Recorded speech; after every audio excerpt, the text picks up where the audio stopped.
या बुलेटिनमध्ये आपण सुरुवात करतोय महत्त्वाच्या बातमीने। गडचिरोलीमध्ये 26 माओवाद्यांना कंठस्नान घालण्यात C60 जवानांना यश आलंय। गडचिरोलीत माओवाद्यांवरील देशातील सर्वात मोठी कारवाई करण्यात आली आहे। माओवाद्यांचा कमांडर मिलिंद तेलतुंबडे चकमकीत ठार झालाय, तर 2 जहाल माओवादी ठार झाल्याचं कळतंय। कंपनी दलम कमांडर लोकेशही आणि DVC सदस्य महेश गोटाचाही यामध्ये समावेश आहे। त्यांच्यावर मोठं बक्षीस होतं, तर माओवाद्यांचा कमांडर मिलिंद तेलतुंबडे याच्यावर तब्बल 2.5 कोटींचं बक्षीस होतं।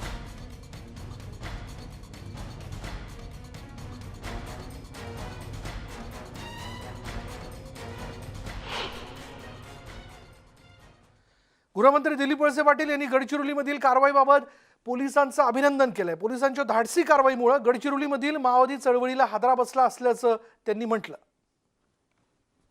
जवळपास 26 नक्षलीवाद्यांचा त्या ठिकाणी मृत्यू झालेला आहे। त्याच्यामध्ये 20 पुरुष आहेत आणि 6 महिला आहेत आणि त्यांचा जो सेंट्रल कमिटीचा जो मेंबर आहे तो मिलिंद तेलतुंबडे यांचा देखील त्याच्यामध्ये समावेश असल्याचं कन्फर्मेशन गडचिरोलीच्या पोलिसांनी दिलेलं आहे। आता हे वेगवेगळ्या पदावर काम करणारे लोक होते, त्यांची जी इंटरनल जी हायरार्की असते त्या इंटरनल हायरार्कीमध्ये हे लोक काम करत होते। मिलिंद तेलतुंबडे हे त्यांच्या सेंट्रल कमिटीचा मेंबर होते। निश्चितच महाराष्ट्र पोलिसांनी ही केलेली महाराष्ट्रातली तर आहेच, परंतु कदाचित देशामधली सुद्धा ही मोठी कारवाई असू शकते आणि इतकं मोठं यश महाराष्ट्र पोलिसांना मिळालं। मला खरंच त्या पोलिसांचं कौतुक करावं असं वाटतं। गडचिरोलीचे पालकमंत्री एकनाथ शिंदेंनी यावर काय प्रतिक्रिया दिली आहे तेही पाहूयात। नक्षलवाद्यांच्या बरोबर झालेल्या चकमकीमध्ये 26 जहाल नक्षलवाद्यांना त्यांचा एन्काउंटर पोलिसांनी केलेला आहे। गडचिरोली पोलीस आणि C60 जवानांची टीम आणि इतर जे कोणी आपले पोलीस जवान आहेत त्या सगळ्यांच्या टीमने मिळून 26 नक्षलवाद्यांना कंठस्नान घातले, त्यांचा एन्काउंटर केला। ही गेल्या वर्षभरातली सगळ्यात मोठी कारवाई फक्त राज्यातलीच नाही तर देशातली ही सगळ्यात मोठी कारवाई आहे। सगळ्यात जहाल नक्षलवादी मिलिंद तेलतुंबडे यांना देखील कंठस्नान घातलेलं आहे। राज्यातला सगळ्यात मोठा त्याला काय म्हणतो कमांडर या नक्षलांचा तो लीडर होता आणि त्याला फक्त राज्याचीच नाही तर आजूबाजूचे जे नक्षलग्रस्त छत्तीसगड असेल, आंध्र असेल, या सर्व राज्याची देखील जबाबदारी होती। तो सेंट्रल कमिटीचा देखील सदस्य होता आणि त्याच्यावर सुरक्षा कवच म्हणजे 3 लेयरचं सुरक्षा कवच असतं। ते 3 लेयर सुरक्षा कवच मध्ये फिरत असतो तो सुरक्षेमध्ये। आणि असं असताना देखील आपल्या पोलिसांनी गडचिरोली पोलिसांनी त्याचा वेध घेतलेला आहे आणि त्यांना देखील इतर नक्षलवाद्यांबरोबर कंठस्नान घातले। गेल्या 7 दिवसांपासून आपण पाहतोय की आझाद मैदानात ST कर्मचाऱ्यांचा संप सुरू आहे। कर्मचाऱ्यांच्या शिष्टमंडळाची बैठक सुरू आहे आणि संपाबाबत तोडगा निघणार का हे आता पाहावं लागणार आहे। तर दुसरीकडे एका कर्मचाऱ्यानं आत्मदहनाचा प्रयत्न केलाय। मंत्रालय परिसरात अंगावर रॉकेल ओतून कर्मचाऱ्यानं आत्मदहनाचा प्रयत्न केल्याचं कळतंय। तर सोमवारी ST कर्मचाऱ्यांच्या आंदोलनाबाबत हायकोर्ट निकाल देणार आहे।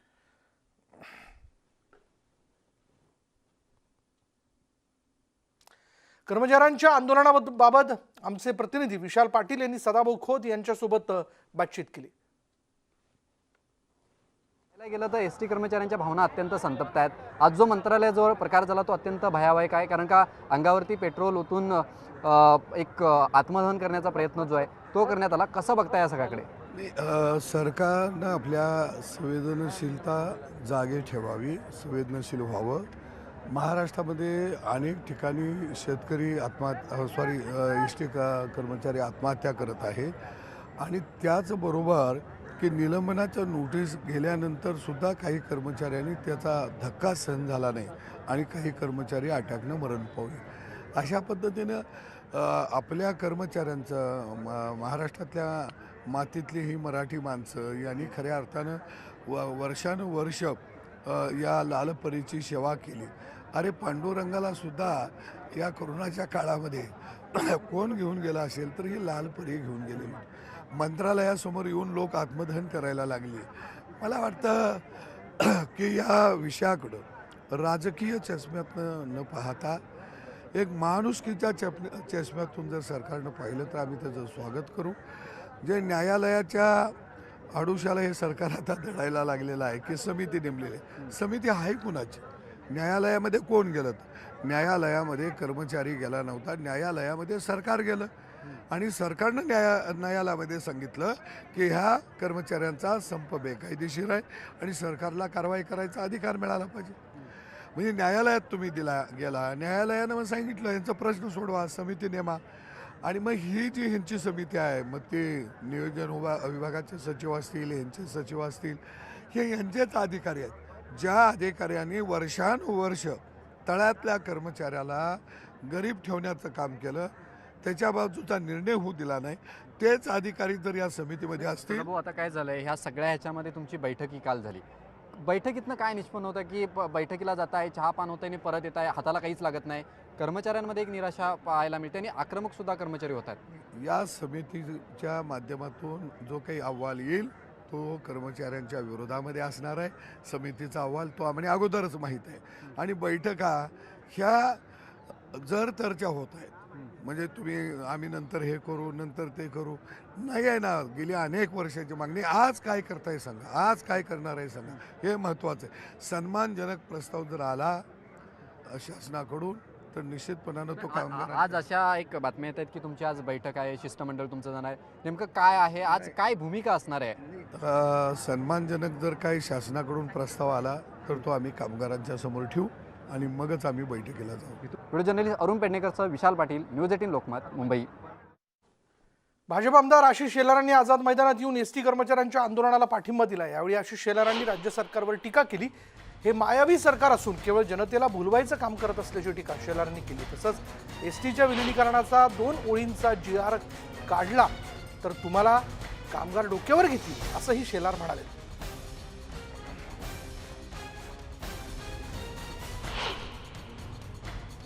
मागणी आपली खूप सोपी आहे. जर शासकीय कर्मचाऱ्याला जे फायदे मिळतात, कर्मचारी म्हणून ओळखलं जातं, आम्हाला सुद्धा शासकीय कर्मचारी म्हणून ओळख द्या, ते सगळे फायदे द्या. आणि ते करायचं असेल तर एक वाक्याचा GR काढा.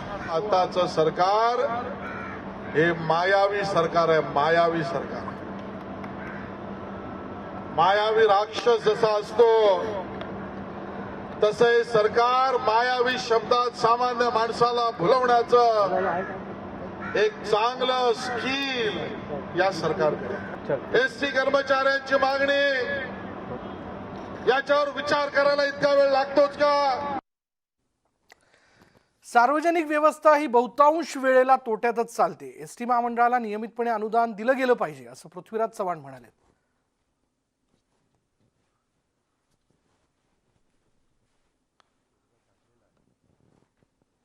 एक या ठिकाणी सांगू इच्छितो की जगात कुठेही सार्वजनिक वाहतूक सेवा ही नफ्यात चालत नाही. त्याला शासनाला मोठ्या प्रमाणात अनुदान द्यावं लागतं. प्रश्न असतो की अनुदान देताना मग लहेरीपणानं जर दिलं गेलं की आता नाही जाणार, 6 महिने थांबा मग पुढच्या वर्षी देऊ, असं नाही चालणार. तर त्याकरता मला वाटतं एक काहीतरी तोडगा काढला पाहिजे की एसटी कर्मचाऱ्यांना नियमितपणे त्यांचं वेतन मिळेल, कधीही अशा प्रकारे मागं पुढं होणार नाही अशी आपल्याला तरतूद करता येईल. पण त्यामध्ये अनुदान देणं हा महत्त्वाचा भाग अंतर्भूत असलाच पाहिजे. त्याच्याशिवाय ही काही सेवा नफ्यात चालणार नाही. पुढे पाहूयात एका वादाचं समर्थन. हो, कंगनानंतर आता ज्येष्ठ अभिनेते विक्रम गोखलेही वादात अडकण्याची शक्यता आहे. कारण काही दिवसांपूर्वी अभिनेत्री कंगनानं केलेल्या स्वातंत्र्याबद्दलच्या वक्तव्यानं गोखलेंनी त्याचं समर्थन केलेलं आहे. आणि 1947 साली देशाला मिळालेलं स्वातंत्र्य म्हणजे भीक होती असं कंगना म्हणाली. आणि त्यानंतर देशात मोठा वाद निर्माण झाला होता. कंगनाच्या त्याच वक्तव्याचं विक्रम गोखले यांनी समर्थन केलं आहे. 75व्या वाढदिवसाच्या निमित्ताने ब्राह्मण महासंघाच्या वतीनं ज्येष्ठ अभिनेते विक्रम गोखले यांचा सन्मान करण्यात आला आणि त्यानंतर पत्रकारांशी बोलताना गोखलेंनी हे विधान केलं. त्यावेळी मोदींचं त्यांनी कौतुक केलं तर शिवसेना आणि भाजप एकत्र आल्यास बरं होईल असंही त्यांनी म्हटलं.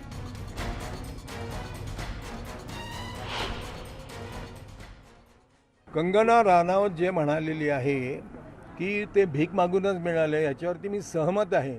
हे दिलेलं गेलं बरं का.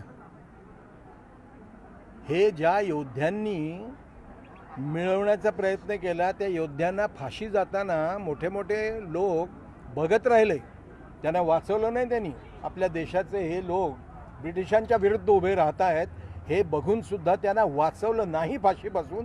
असेही लोक आपल्या राजकारणामध्ये, केंद्रीय राजकारणामध्ये आहेत, होते.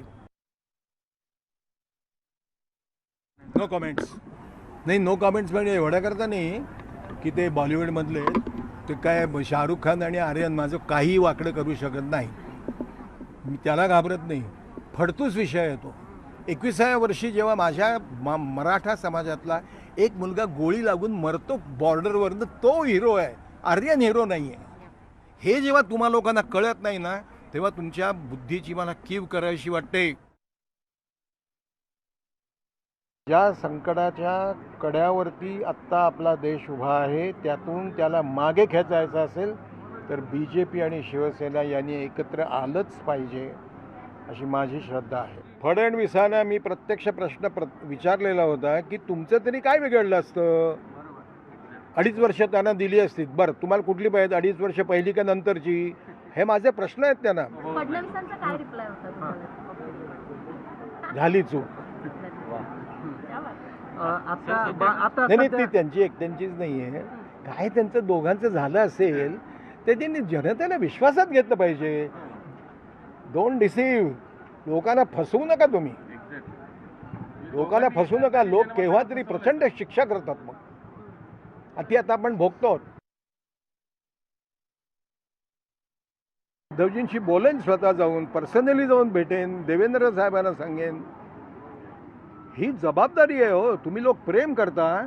जर फॉलोअर्स असतील तर we have to do something to save our country. युतीला जनाधार दिला होता बेसिकली. हो, त्याचा अनादर होता एका अर्थाने महाविकास आघाडी सरकार. होतोय नाही, झालाय ऑलरेडी. लोक वैतागलेले आहेत. सर्वसामान्य मनुष्य जो शिवसेनेला मानत होता, तुम्ही ते मोर्चे आणि शिवसेनेचा बंद घाबरून बसता, तर तसं नाही आहे. त्या दृष्टीने मी म्हणत नाही. राहिलीच नाही. बाळासाहेबांची शिवसेना जी होती ना, ती जी पिढी आहे ना, ती खचली आहे. अहो, एसटीचा संप मिटला पाहिजे. म्हणजे एसटी दारोदारी जाणारी आहे. ती काही नीता ट्रॅव्हल, फिता ट्रॅव्हल हे नाही आहे. एसटी रस्त्यात बंद पडली तर दुसरी एसटी ताबडतोब मागून घेतात. 18,000 बसेस आहेत त्यांच्याकडे.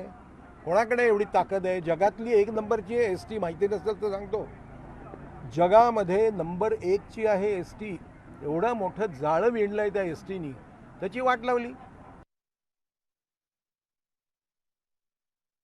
हिंदू मुस्लिम याच्यामध्ये निश्चितपणे दरवेळेला अनेक वर्ष वाद होतील. याप्रमाणे सर्व राजकीय पक्ष, भारतीय क्षितिजावरती, राजकीय क्षितिजावरती जेवढे लोक आहेत मतपेट्यांचं राजकारण करणारे, ते सगळे हिंदू मुसलमान तेढ, मराठा ब्राह्मण तेढ, दलित ब्राह्मण तेढ, दलित मराठा तेढ, मुस्लिम मराठा तेढ, हेच करत आलेले. फक्त मतपेट्यांचं राजकारण, दुसरं काहीही नाही. दरम्यान विक्रम गोखलेंच्या या वक्तव्यावर काँग्रेस नेते अतुल लोंढेंनी प्रतिक्रिया दिली आहे. विक्रम गोखलेजी, भारत हा बहुरंगी होता आणि आहे आणि त्याचबरोबर राहील, आणि तो कधीही नुसता भगवा किंवा हिरवा असणार नाही, असं ट्विट त्यांनी केलं आहे.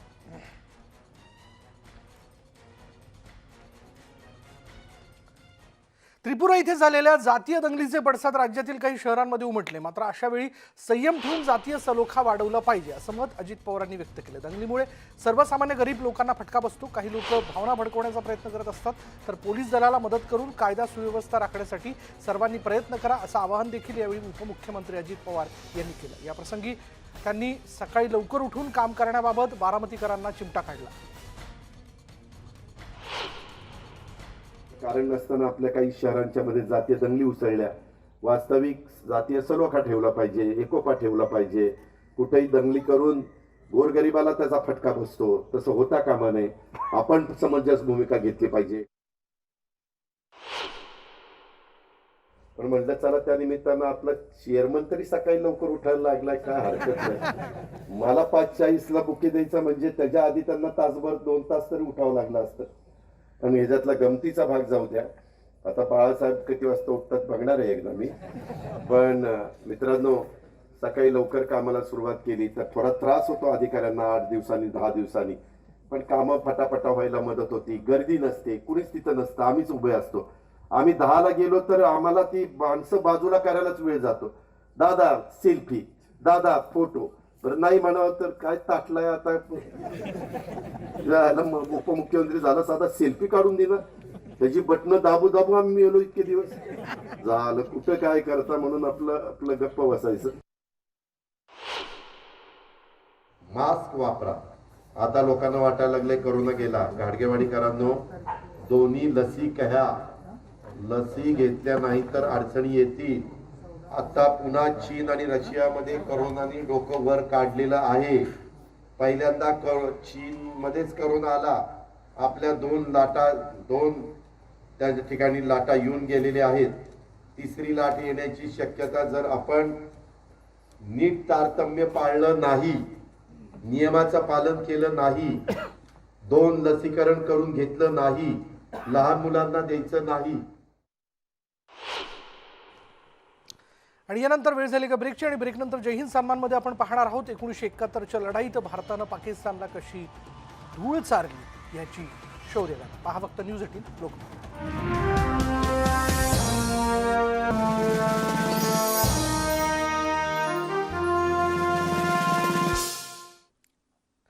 ब्रेकनंतर पाहूया वाढती बेरोजगारी आणि महागाई विरोधात मुंबई काँग्रेसतर्फे रॅलीचं आयोजन करण्यात आलं आणि यावेळी मोठ्या संख्येनं कार्यकर्ते आणि नागरिकांनी रॅलीमध्ये सहभाग घेतला होता. यावेळी केंद्र सरकार विरोधात जोरदार घोषणाबाजी करण्यात आली.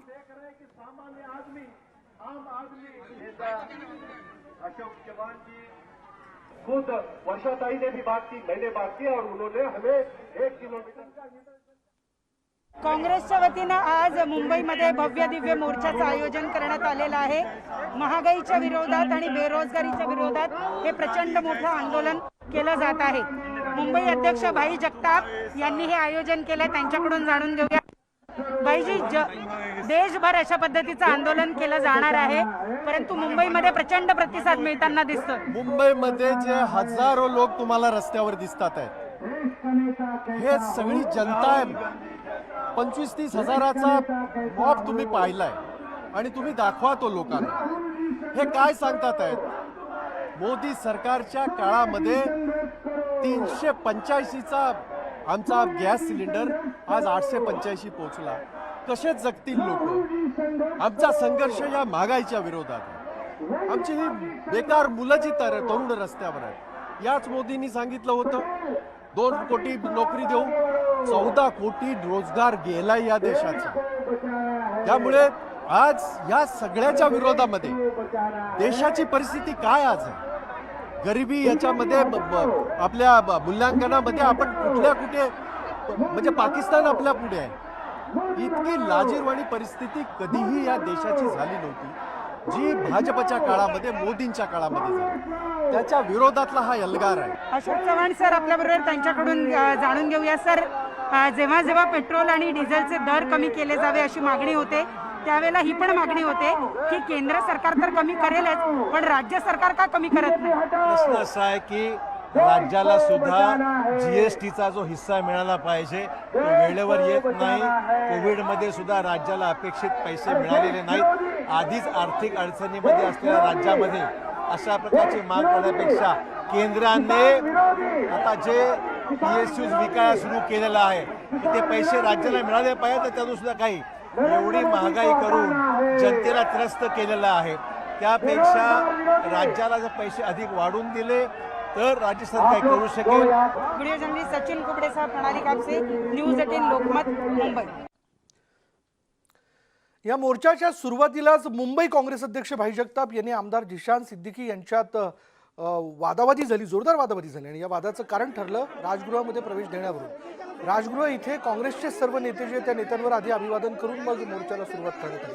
पण केवळ 12 जणांची नावं दिली होती आणि तेच नेते आत गेले होते. जिशान सिद्दीकी यांनाही प्रवेश हवा होता, पण त्यांना तो मिळाला नाही. यावरून आयोजक करते भाई जगताप आणि जिशांत यांच्यात राजगृहाच्या दारातच भांडण झालं. युथ काँग्रेसचे माजी अध्यक्ष सूरजसिंग ठाकूर यांनी याबाबत स्पष्टीकरण दिलंय, पण पुढेही जिशान सिद्दीकी यांना रॅलीसाठी ट्रकवर चढू देण्यात आलं नाही, तेव्हा त्यांच्या समर्थकांनी जोरदार नारेबाजी केली. याविषयी आपण बोलूयात. आमचे प्रतिनिधी प्रणाली कापसे आपल्या बरोबर आहेत. प्रणाली, खरं तर महागाई आणि बेरोजगारी या विरोधात एकीकडे एकजुटीने हा मोर्चा आणि दुसरीकडे राजगृहामध्ये जाण्यावरनं ही झालेली वादावादी, म्हणजे याला काही भूतकाळ आहे की त्या क्षणाला जाणीवपूर्वक जिशान सिद्दीकी यांना टाळण्यात आलं? राजकारणात कुठलीच गोष्ट ही विनाकारणानं होत नाही हे आपल्याला माहिती आहे. युथ काँग्रेसचे अध्यक्ष जिशान सिद्दीकी यांची जेव्हा नेमणूक या ठिकाणावर झाली तेव्हापासूनच सूरजसिंग ठाकूर जे की माजी अध्यक्ष आहे यांच्यामध्ये वादावादीचे मुद्दे झालेले आपण बघितलेलं होतं. सूरजसिंग ठाकूर हे भाई जगताप यांचे कट्टर समर्थक मानले जातात आणि सध्या भाई जगताप हे मुंबई काँग्रेसचे अध्यक्ष आहेत आणि इतकंच नाही तर आजच्या मोर्चाच्या आयोजक सुद्धा भाई जगताप हेच आहेत. त्यामुळे स्पष्टीकरण असं देण्यात आलं की केवळ 12 लोकांची नावं देण्यात आलेली होती राजगृहामध्ये प्रवेश करण्यासाठी आणि तेवढ्याच लोकांना प्रवेश दिला गेला आणि त्यानंतर दार लावून घेण्यात आलं. जिशान सिद्दीकी उशिरा पोहोचले होते आणि त्यांना आतमध्ये जाऊ दिल्या जात नव्हतं आणि त्याच्यावरूनच जिशान सिद्दीकी आणि भाई जगताप यांच्यामध्ये वादावादी झाली. भाई जगताप यांनी सांगण्याचा प्रयत्न केला, परंतु जिशान सिद्दीकी यांनी मात्र तो मान अपमानाचा मुद्दा केला आणि हे प्रकरण एवढ्यावरच थांबलं नाही. जिशान सिद्दीकी यांचे काही कार्यकर्ते जे होते ते सुद्धा त्या ठिकाणी होते, ज्यांनी सूरजसिंग ठाकूर यांना सुद्धा ढकलाढकली करण्याचा प्रयत्न केला. आणि इतकंच नाही, जेव्हा मोर्चाला सुरुवात झाली, मोर्चासाठी आलेले सगळे मान्यवर जेव्हा ट्रकवर चढले त्यावेळेला सुद्धा जिशान सिद्दीकी यांना ट्रकवर चढू देण्यात आलं नव्हतं, कारण सांगण्यात आलं होतं की मोजकेच लोक हे ट्रकवर चढणार आहे, बाकीचे कार्यकर्ते किंवा पदाधिकारी आहेत जे त्यांनी खालून मोर्चासोबत यायचं आहे. आणि त्यामुळे सुद्धा जिशान सिद्दीकी यांना जेव्हा वर जाऊ दिलं गेलं नाही तेव्हा सुद्धा त्यांच्या कार्यकर्त्यांनी जोरदार घोषणाबाजी केली आणि यातूनच मोर्चाच्या सुरुवातीलाच मानपमान नाट्य जे ते रंगताना आपण या मोर्चाच्या सुरुवातीलाच बघितलं. आणि हे प्रकरण एवढ्यावरच थांबेल असं दिसत नाही, कारण जिशान सिद्दीकी यांनी ताबडतोब कुणाला तरी फोन लावला आणि झालेला सगळा प्रकार जो आहे तो कानावर घातला. आता ही व्यक्ती नेमकी कोण हे अजून कळू शकलेलं नाही, परंतु आजचं हे मानपमान नाट्य इथून पुढे सुरू राहील असं दिसतंय आणि तोंडावर असलेल्या मुंबई महानगरपालिकेच्या निवडणुकीत सुद्धा कसा त्याचा फटका बसू शकतो हे नाकारता येत नाही. धन्यवाद प्रणाली या सगळ्या माहितीबद्दल. तर मुंबई महापालिकेच्या निवडणुकीकरता भाई जगताप यांनी आधीच एकला चलो रेचा नारा दिलेला आहे. अशातच पक्षांतर्गत असणारं हे मानपमान नाट्य उघडपणे समोर येणं हे काही बरं नव्हे आणि हे काही त्यांना परवडणारं नाही एवढं निश्चित. त्याच्यामुळे कार्यकर्ते नेते याच्यामध्ये काहीतरी वादविवाद किंवा समज गैरसमज असू शकतात, ते बसून सोडवले जाऊ शकतात, पण आज ते दृश्यांमध्ये उघडपणे समोर आल्यामुळे आता याबद्दल चर्चा तर होणारच.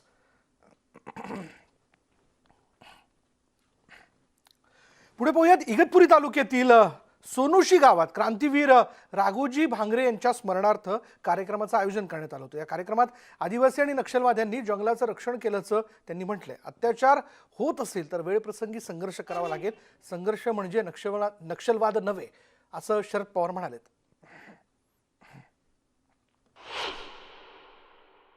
काही नक्षलांची पोलिसांनी हत्या केली आणि त्याचं महत्वाचं कारण कायदा हातात घेण्याचं काम करून तरुण पिढीने एका वेगळ्या दिशेला न्यायचा प्रयत्न या नक्षल विचाराच्या माध्यमातून करण्याचा प्रयत्न केला जातो आणि त्याच्यामुळं संपूर्ण आदिवासी समाज हा उद्ध्वस्त होण्याची शक्यता आहे. आणि म्हणून या रस्त्याने जाण्याचा विचार जे मानतात ते आदिवासींचे हितकर्ते असू शकत नाही, मित्र असू शकत नाही आणि त्यांना विरोध करण्याची भूमिका ही त्यामुळे घ्यावी लागते. याच्या आठवड्यामध्ये 2 दिवसांनी त्या सगळ्या भागामध्ये मी स्वतः जातो. आणि आता जय हिंद सन्मान बद्दल 16 डिसेंबर 1971 या दिवशी पाकिस्ताननं भारतासमोर मोठी शरणागती पत्करली आणि तो दिवस पाकिस्तानसाठी मोठा घाव ठरला. त्या दिवशीच्या त्यांच्या पराभवाचा तो ऐतिहासिक फोटो तुम्ही पाहिला असेल, जो भारतीय जवानांच्या शौर्याचा ऐतिहासिक पुरावा आहे.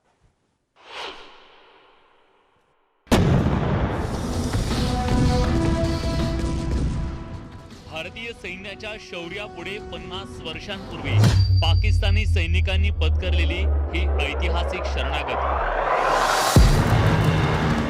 त्याचे हे ऐतिहासिक फोटो पाकिस्तानचे पंतप्रधान इम्रान खान आणि सेनाप्रमुख जनरल जावेद बाजवा पाहत असतील तेव्हा त्यांना रात्री झोप येत नसेल हे नक्की. त्यातून सावरायला त्यांना बराच काळही लागत असेल.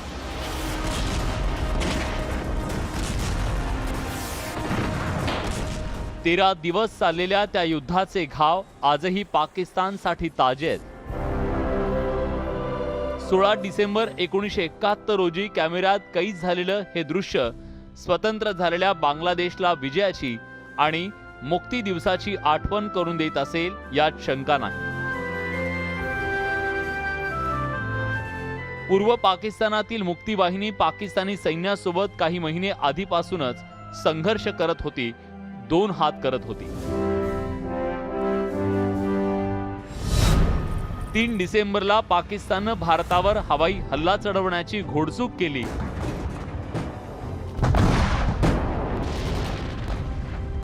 तेव्हा त्यांना स्वप्नातही वाटलं नसेल की एक भारतीय जवान त्यांच्या शेकडो सैनिकांवर भारी पडेल.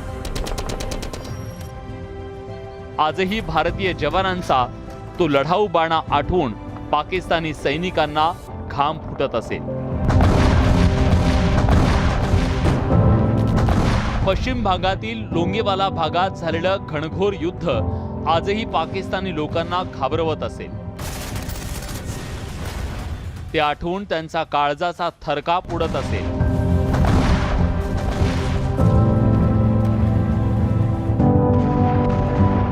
चार डिसेंबर 1971च्या रात्री पाकिस्तानी तोफखाना रेजिमेंटचे जवळपास 3000 सैनिक संपूर्ण ब्रिगेडसह लोंगेवाला पोस्टवर हल्ला करायला चाल करून आले.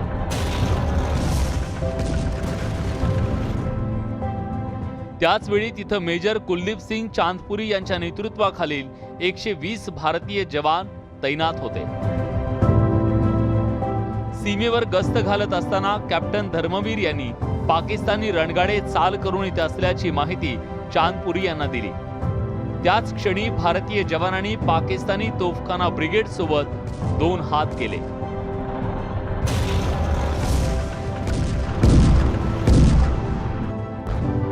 अनेक रणगाडे उद्ध्वस्त केले. पहाटेच्या वेळी भारतीय वायुसेनेच्या 2 हंटर लढाऊ विमानांनी पाकिस्तानच्या अनेक रणगाड्यांना लक्ष्य करत त्यांचा चुरडा केला.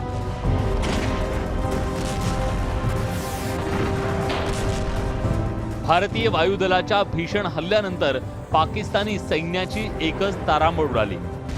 5 डिसेंबरला भारताच्या वीर जवानांनी पाकिस्तानी सैन्याला सीमेच्या तब्बल 8 किलोमीटर पर्यंत मागे हटवलं. अशा प्रकारे 1971च्या लढाईत भारतीय सैन्यानं प्रत्येक ठिकाणी पाकिस्तानला धूळ चारली. त्याचा परिणाम म्हणजे 13 दिवसात पाकिस्तानला सर्वात मोठी शरणागती पत्करावी लागली. याच्या स्मरणार्थ 16 डिसेंबरला भारत विजय दिवस साजरा करतो. पण यावर्षीचा विजय दिवस हा खास आहे, कारण 16 डिसेंबर 1921ला पाकिस्तानला मोठ्या पराभवाला आणि बांगलादेशच्या मुक्तीला 50 वर्ष पूर्ण होत आहेत. Bureau report, news 18 Lokmat. यानंतर आपण थेट जाऊयात गडचिरोलीचे पोलीस अधीक्षक अंकित गोयल यांच्या पत्रकार परिषदेत. DIG सरांच्या मार्गदर्शनाखाली हा ऑपरेशन प्लॅन करण्यात आला. त्याच्यामध्ये आमच्या ॲडिशनल SP समीर आणि ॲडिशनल SP अहेरी श्री अनुज तारे यांचा महत्त्वाचा रोल आहे. आणि सगळ्यात महत्त्वाचं म्हणजे जे ग्राउंडवर लीड करत होते आपले ॲडिशनल SP ऑपरेशन्स सौम्य मुंडे, त्यांनी ग्राउंडवर ना केवळ प्लॅन केलं पण ग्राउंडवर त्या प्लॅन एक्झिक्यूट केला सगळ्या पार्टीजला सोबत घेऊन. आणि शेवटी आणि ज्यांनी ग्राउंडवर एवढा हेवी फायरिंग असताना सुद्धा त्या फायरिंगचा चोख प्रत्युत्तर दिला आणि आपलं कमीत कमी नुकसान होऊन म्हणजे फक्त आपल्या 4 लोकांना इंजरीज आहेत आणि नक्षलच्या जास्त नुकसान केलं. बाकीचे नक्षल्स त्या ठिकाणून पळून गेलेले आहेत. त्या परिसराचा आम्ही अजून शोध घेणार आहोत. नाही, फक्त C60 होतं. जवळजवळ C60चे जवळजवळ 300 जवान होते त्या ठिकाणी. सॅग म्हणजे C60 आणि सॅग पण होती, स्पेशल ॲक्शन ग्रुपची पण पार्टीज होती. अंकित हिंदी में जानना चाहेंगे कि पूरा ऑपरेशन आपने कैसे किया? एक बार मराठी आपण करले मराठीचा आपण क्वेश्चन घेऊन टाकू. नाही, सगळ्या बाकीच्या गव्हर्नमेंटचा पण रिवॉर्ड आहे. आम्ही जे तुम्हाला प्रेस नोटमध्ये रिवॉर्डच्या दिलेल्या आहे माहिती, त्या महाराष्ट्र गव्हर्नमेंटने जी रिवॉर्ड जाहीर केला आहे तेवढंच. बाकी राज्यांची ते तेवढंच ऑलमोस्ट सिमिलरच असतील सगळ्यांचे, पण ते म्हणजे प्रिसाईज मला सांगता नाही येणार. ऑफकोर्स तो MMC झोनच त्याच्यात 3 या, सो ते एक्झॅक्ट मला सांगता नाही येणार, पण जवळपास सेमच असणार. बहुतेक आमचं जे अनुमान आहे करीब 100पेक्षा जास्त नक्षल असण्याची शक्यता आहे. ज्याप्रमाणे त्यांचं फायर पॉवर होतं, ज्याप्रमाणे ते ॲग्रेसिव्हली आमच्यावर हल्ला चढवत होते, असं वाटतं मिनिमम 100 नक्षल तिथे असायला पाहिजे.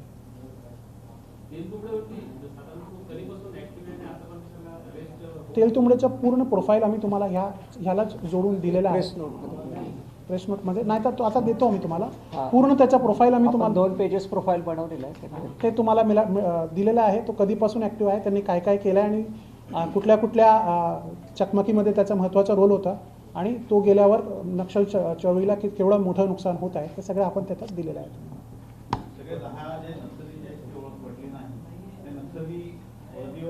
सगळ्या नक्षल वर्दीवर आहे, कोणीही सिव्हिल ड्रेसवर नाहीच आहे.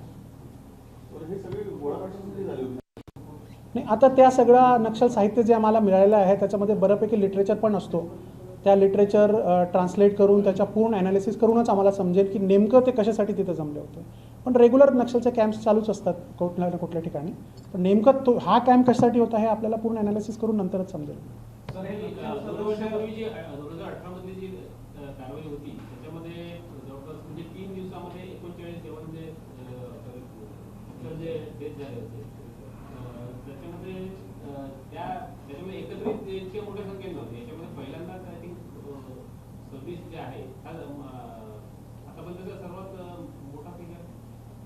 नाही, म्हणजे आता ते तुम्हीच बोलताय 2018चे जे एन्काउंटर होते त्याच्यामध्ये 34 बॉडी होत्या. 2 एन्काउंटर मिळून 2 दिवसांनी परत एक एन्काउंटर झाला, त्याच्यामध्ये 6 बॉडीज होते.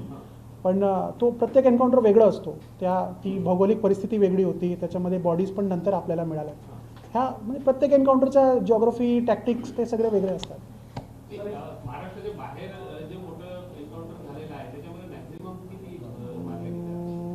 सर 50 नाही बोरिया कसनासूर तर आहेतच 34च्या. 38चं आधी होतं ग्रेहाउंड्सच्या काहीतरी नाही सांगता येणार आम्हाला. काही गडचिरोलीचे आहे, काही छत्तीसगडचे आहे. ज्यांची ओळख पटली आहे त्यांचं नाव आणि गाव आम्ही दिलेलं आहे तुम्हाला, त्याच्यावर तुम्हाला समजेल. नाही, डिटेल्स जर आपण पाहिल्या तर ते सगळे आपल्या गडचिरोलीमध्ये ऑपरेट करणारेच फॉर्मेशन्स आहेत. जर तुम्ही पाहिलं कसनसूर दलम, कोरशी दलम, कंपनी 4 जरी छत्तीसगडचे जरी मेंबर असले तर ते ह्या कुठल्या ना कुठल्या ह्याचे फॉर्मेशनचे मेंबर आहेत. म्हणून मागच्या प्रेस कॉन्फरन्समध्ये आपली ही चर्चा ऑलरेडी झालेली आहे की गडचिरोली जिल्ह्यामध्ये सातत्याने बाहेरून आलेले जे नक्षली आहेत त्यांचं पर्सेंटेज वाढत आहे. लोकल नक्षल अटक झाल्यानंतर किंवा सरेंडर झाल्यानंतर किंवा ठार झाल्यानंतर लोकल मुलांकडनं त्यांना हवा आहे तसं रिस्पॉन्स मिळून नाही राहिला आहे, रिक्रुटमेंट मिळून नाही राहिला आहे. आणि ह्या ॲनालिसिसमुळे आपल्याला सरळ दिसते की बाहेरूनच जास्तीत जास्त नक्षल आता येत आहेत, जे नवीन भरती होत आहेत.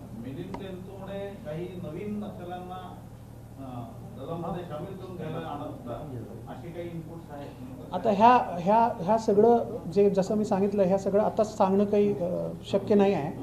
हे सगळं म्हणजे असे बनवलेले काही गोष्टी आहेत. जोपर्यंत व्हेरीफाय होत नाही तोपर्यंत ह्या सगळं बोलणे म्हणजे दिस नो पॉईंट टेलिंग ऑल दिस. तुमचा जो मुद्दा आहे, एका सरेंडर कॅडरनी छत्तीसगडमध्ये सांगितलं होतं की त्यांचा प्लॅन होता की 300 नक्षलवादी माड एरियातून MMC झोनला न्यायचे होते. त्यामुळं हा जो यश आहे इतकं मोठं यश आहे की तिन्ही राज्यांना फायद्याचं आहे. मध्य प्रदेश, महाराष्ट्र आणि छत्तीसगड या तिन्ही राज्यांना फायद्याचं असणार, कारण Milind was a leader for MMC zone. Zone म्हणजे जसं दंडकारण्य राज्य आहे त्यांचं, तसं MMC हे राज्य आहे त्यांचं. त्या राज्याचा तो प्रमुख होता याचा, त्यामुळं फार मोठं यश आहे.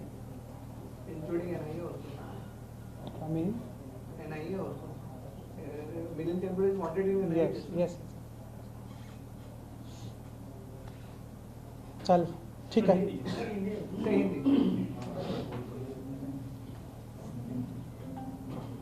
हमको कुछ 2 दिन पहले कुछ इंटेलिजेंस इनपुट्स मिले थे, जिससे हमको ये पता चला था कि ग्यारापत्ती के एरिया में, कोरची तालुका में, जंगल के एरिया में कुछ नक्सल जो हैं वो कैंप लगाकर बैठे हुए हैं. ये इन्फॉर्मेशन मिलने के बाद हमने एडिशनल SP ऑपरेशंस सौम्य मुंडे, इनके नेतृत्व में C60 और सैक के कुछ पार्टीज. C60 कमांडोने कालच एक फार मोठं ऑपरेशन गडचिरोलीच्या जंगलात जे आहे ते ग्यारापत्तीच्या जंगलात त्यांनी राबवलं आणि त्या 26 नक्षलवाद्यांचा आपण खात्मा केलेला आहे, ज्याविषयी अंकित गोयल हे माहिती देताना आपल्याला दिसत होते. यानंतर वेळ झाली की ब्रेक क्षण. ब्रेकनंतर आपण बघणार आहोत अभिनेता संतोष जुवेकर यांनी जय हिंद सन्मानच्या मोहिमेत जवानांच्या शौर्याविषयीची दिलेली प्रतिक्रिया. पहा फक्त न्यूज 18 लोकमत.